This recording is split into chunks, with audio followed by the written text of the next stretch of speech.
Oh, gosh. All that energy. Do you feel it? Yeah, absolutely. Me too. So, good morning, everyone. My name is, what is my name? It's been that kind of morning. My name is Dr. Alice Reid, and I am the spiritual director here at Centers for Spiritual Living, Capistrano Valley. And I am so happy to be here with you yet on another Sunday morning. I love our Sunday morning jam. It gives me an opportunity to be in spiritual community, to feel the free-flowing love that just moves through this community with ease and with grace. It's such an accepting community, so loving and so open. I'm sure many of you were new at one time and you felt embraced and loved when you came in. Yes? Yeah, absolutely. Oh, yes, I'm riding on the waves here. We are back to basics this month. We're looking at the first 4 chapters in the Science of Mind textbook. I'm just like stumbling on what's my name. I forgot my Science of Mind textbook this morning.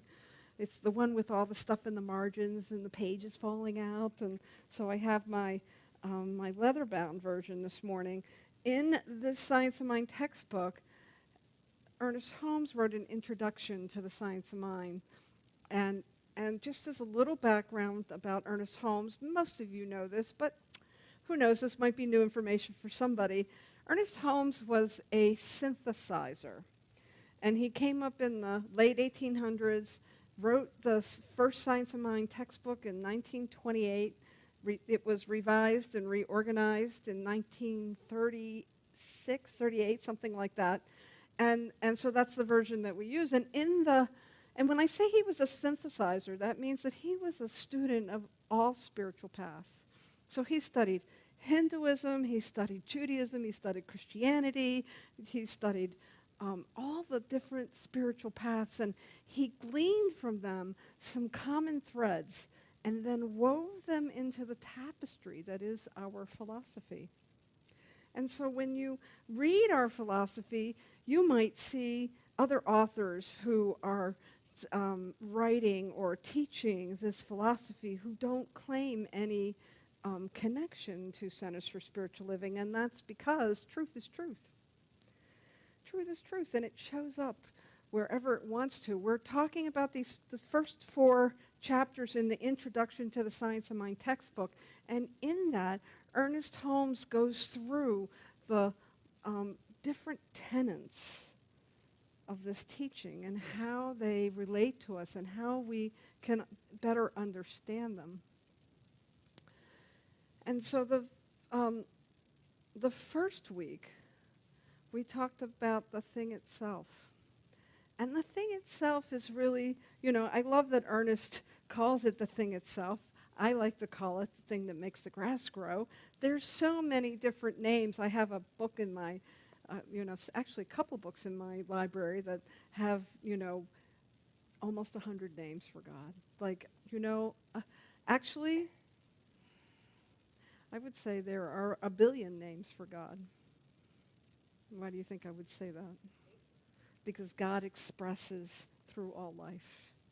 God expresses through all life. We have 8 billion humans on the planet, and then we have all the different life forms that we, Troward, another teacher who influenced this philosophy, talked about the ladder of life, of humankind, and the animal kingdom, and the natural world, and the mineral world. Like, all of that is an expression of the divine. Like, everything. Like, there's no exceptions. Do you get that? There's no exceptions. Now, depending upon your political party, you might take issue with that. You might think there are some exceptions. If you look at I thought I'd get a giggle with that. Come on. Lighten up.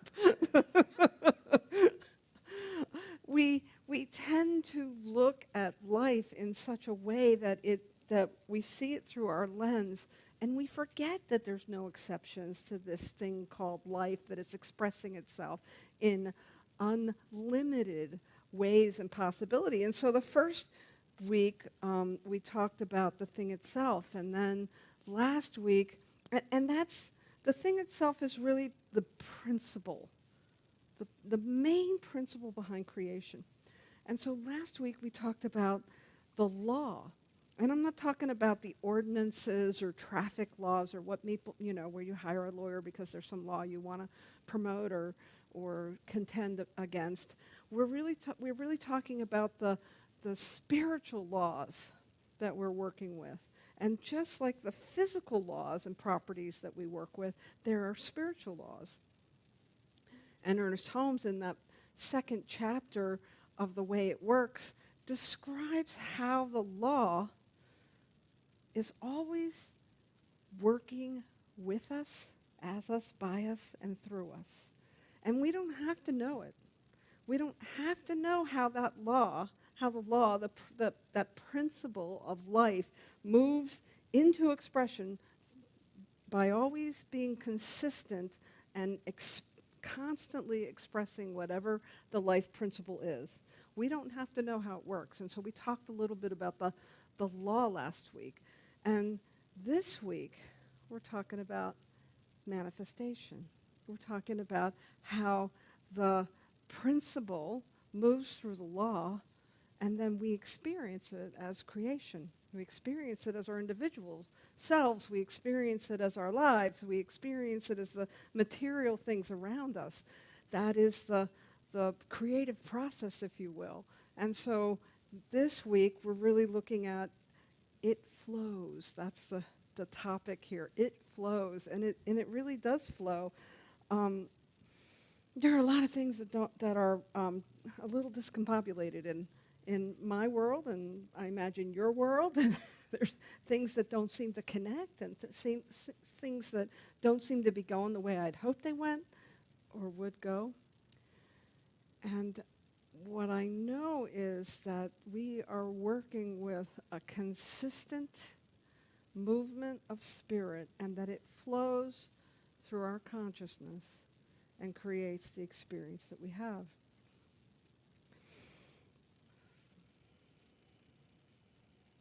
It takes the trend of our thinking and creates our life experience.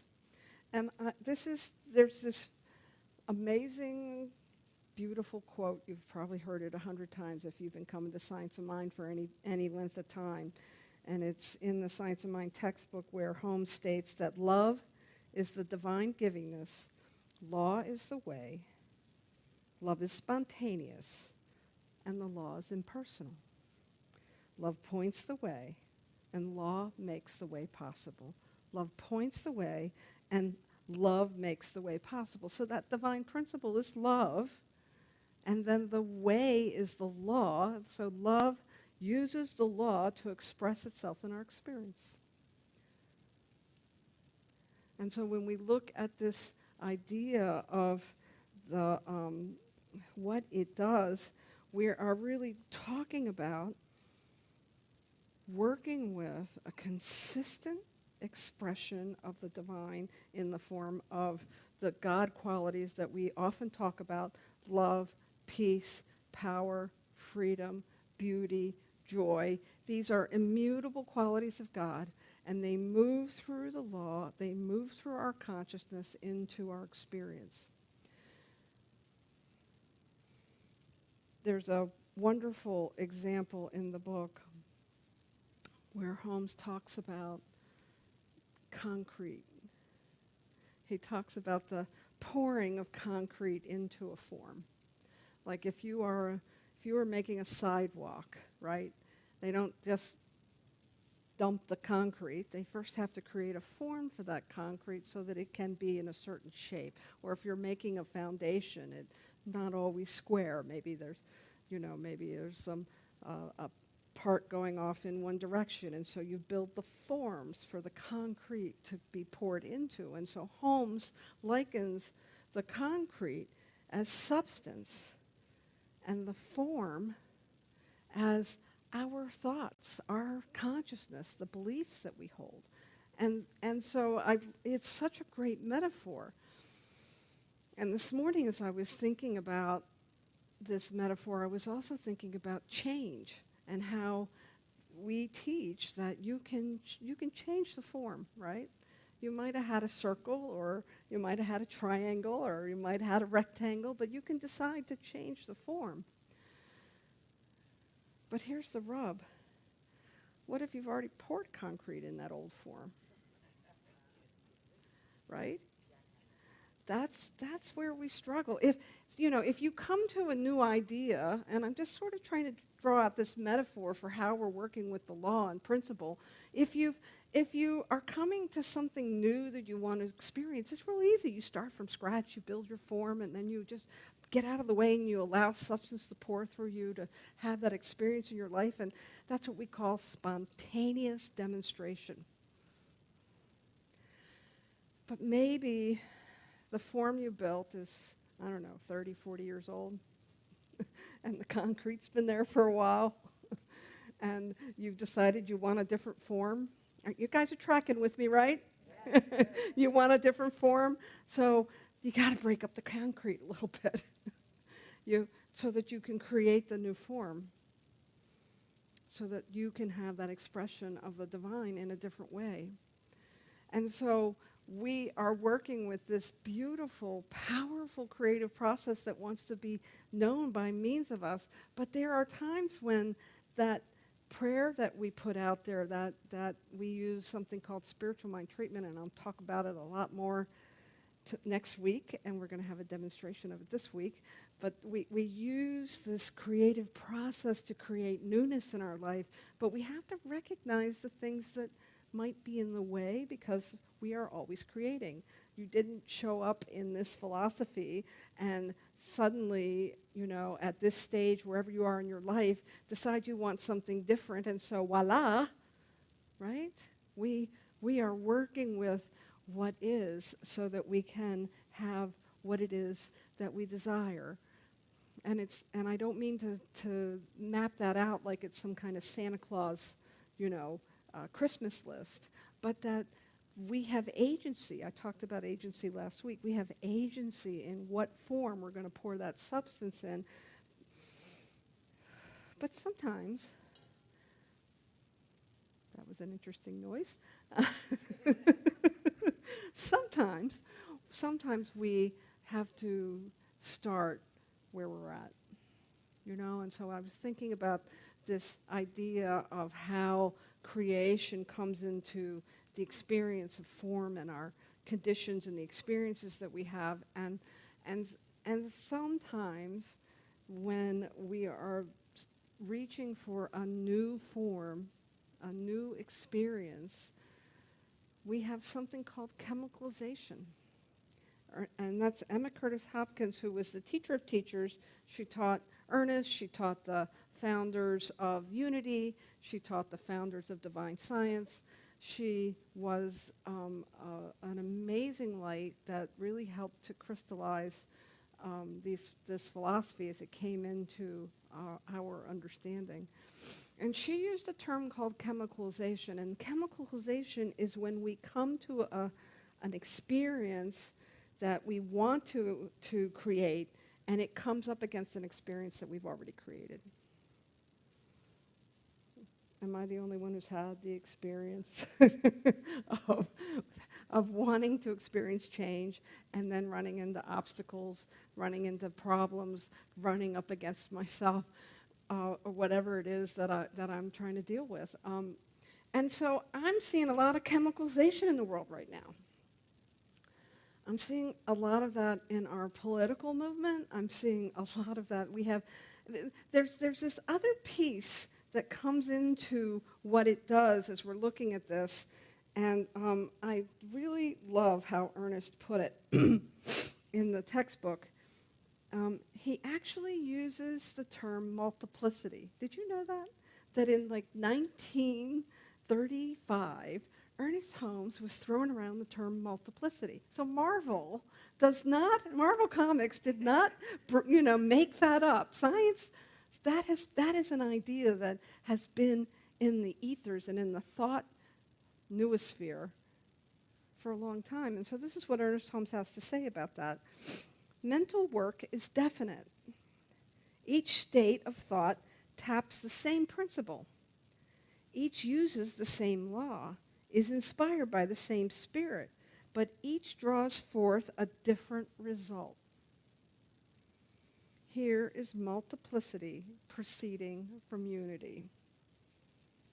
So we have been claiming for, 10, 15 years this idea of a world that works for all.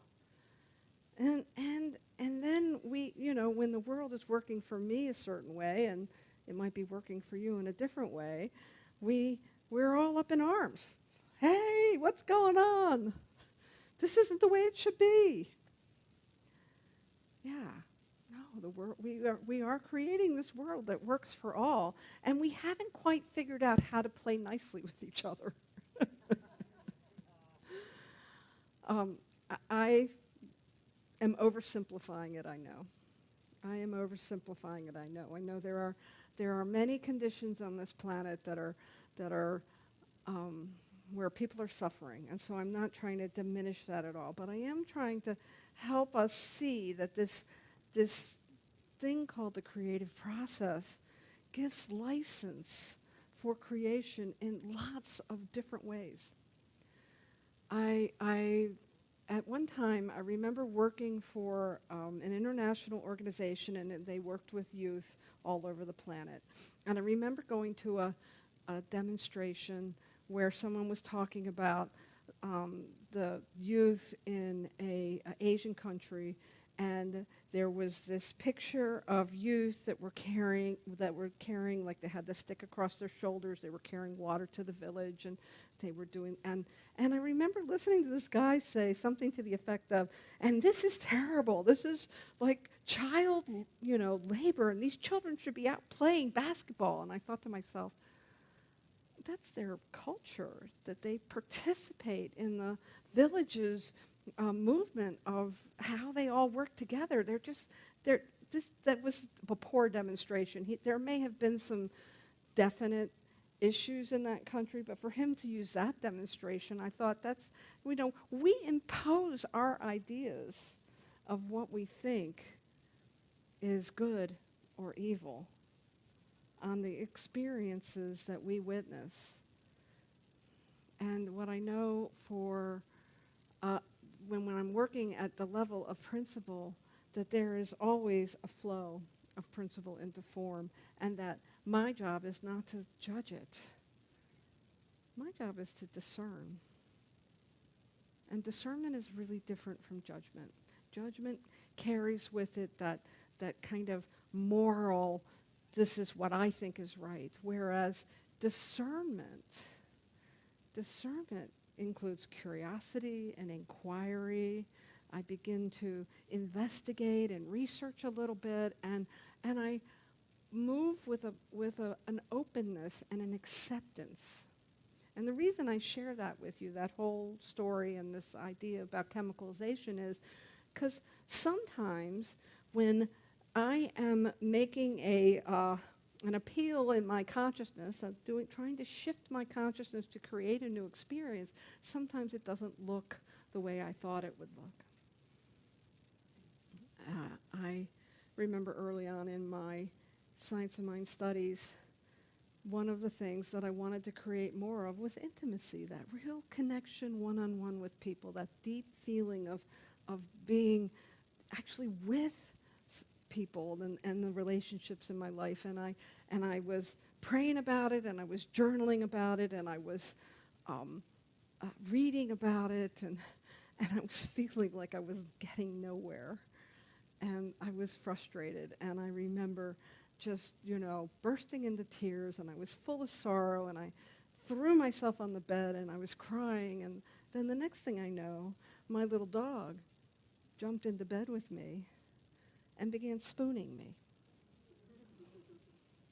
And suddenly I was like, oh, this is an experience of intimacy. Ah, thank you, Spirit. Thank you. It was one of those turning points for me where I could begin to define intimacy in broader terms and accept what I was experiencing. And so this idea of chemicalization, my despair. I was not having the experience. I was unhappy. I was upset. I was lamenting.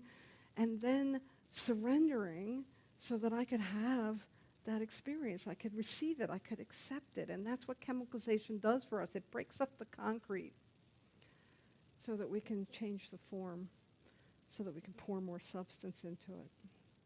Because we are always the vehicle for substance. Another quote I grabbed out of here. There's two that I want to share from Ernest Holmes. The first one is, should all the wisdom of the universe be poured over us, we should yet receive only that which we are ready to understand. Right? I wasn't ready to understand the broader ideas of what intimacy felt like. And so Spirit gave me an experience that I could understand. The other thing that Ernest Holmes says, there were so many good parts.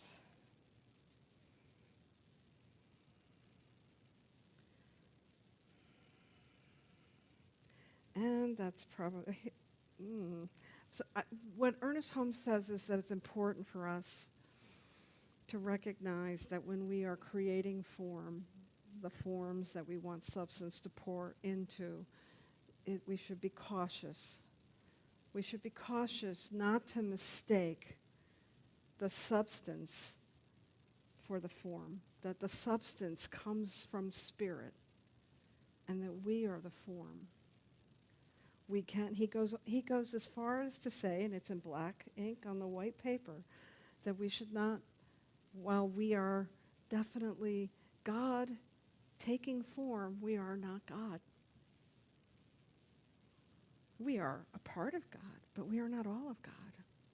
And so I think there's this humility that we need to embrace as we are working with the law and we're working with the principle and we are allowing it to flow through us. The humility to know that we don't know what we don't know, to trust Spirit, to have faith, to know that this principle that we're working with is so much bigger than us. I remember in ministerial school being told that if you're working on a project and you have the answer and you know how you're going to get it, you haven't really engaged Spirit.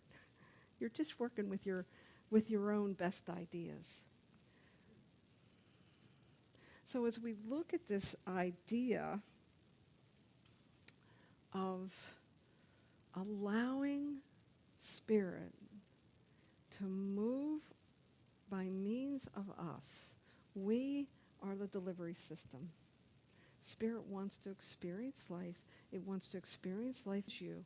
It wants to experience life as me. It wants to experience life in all form. It is its thing. It's its jam, right? It wants to experience life in form, and it needs us to do that.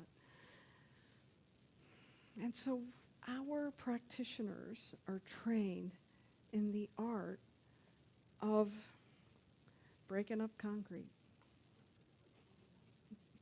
They are trained in the art of understanding how it is that we can move from a square form to a round form.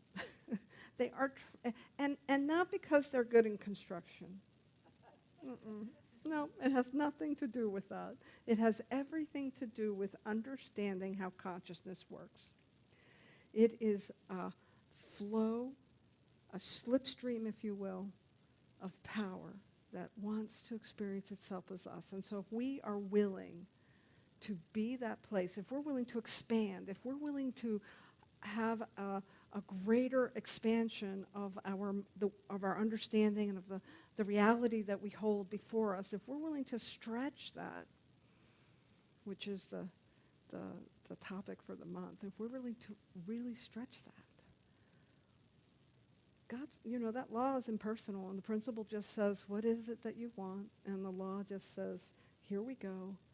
And then we need to be that accepting presence for it. And so we have a gift for you this morning with our practitioners.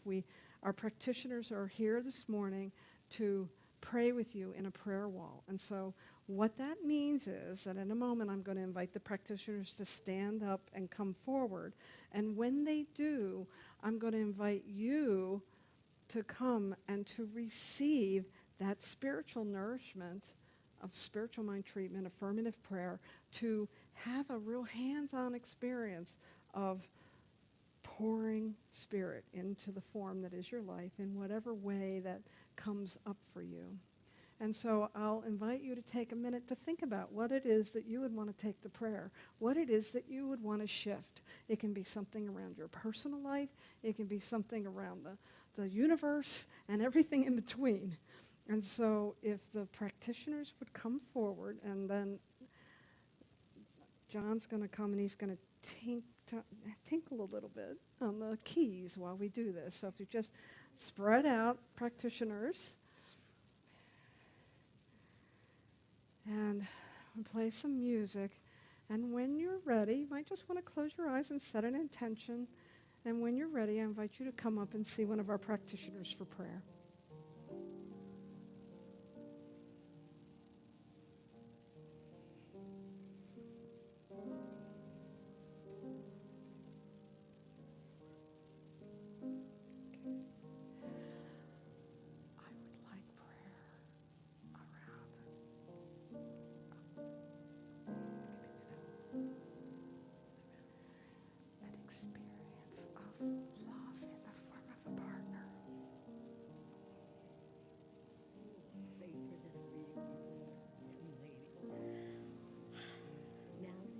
Actually asking it, the flow has already started.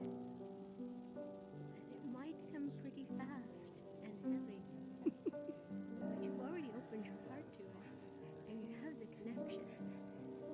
And so you, young lady, will be blessed the perfect person for you. Not for anybody else, but just for you, Miss Alice. The loving, caring person that this would bring.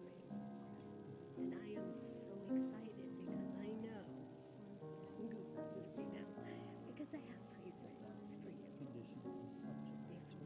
And I know that now that you've said it right in front of me, oh my goodness, like I said, I'm getting goosebumps. It's coming through. Beautiful and happy as uplifting and absolutely perfect for you. Lovely, lovely, lovely person. Thank you. You're so And so it is. and so it is.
And so, as this last prayer partnership finishes and I hear those beautiful words of, and so it is, know with me now that we are so blessed by the opportunity to be in prayer with one another, to know the highest good for each one.